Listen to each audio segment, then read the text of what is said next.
Flight planning for this project is completely different than ones I've done in the past.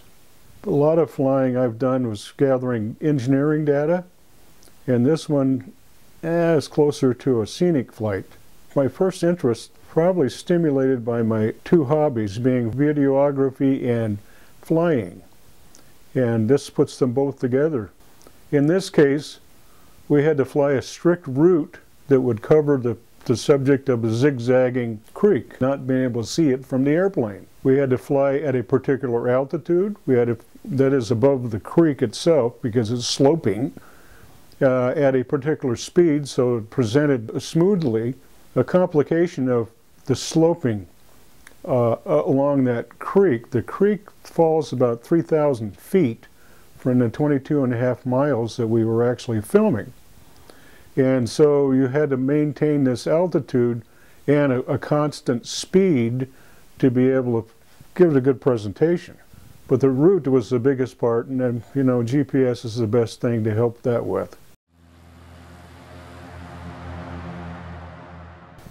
GoPro 7 that we used has particular quirks to it. It has some great new advantages, for example, stabilizer, which seemed to help on this trip.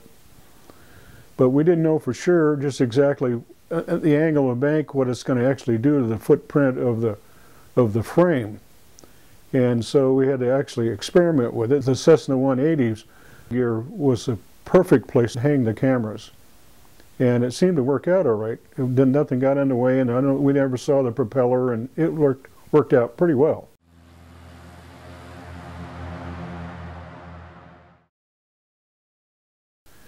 One of the things we need to be concerned about too is the seasonal differences, where the sun's going to be, you know, our next flight through there, the hills and the tree height, how it's going to block the actual visibility of the creek.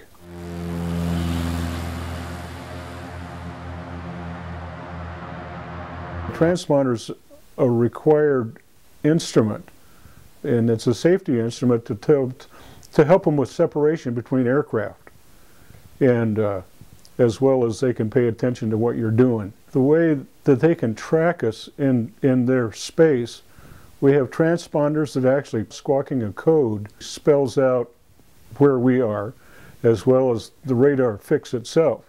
So they have radar bouncing off the side of the airplane, as well as this code that our transponders pounding out.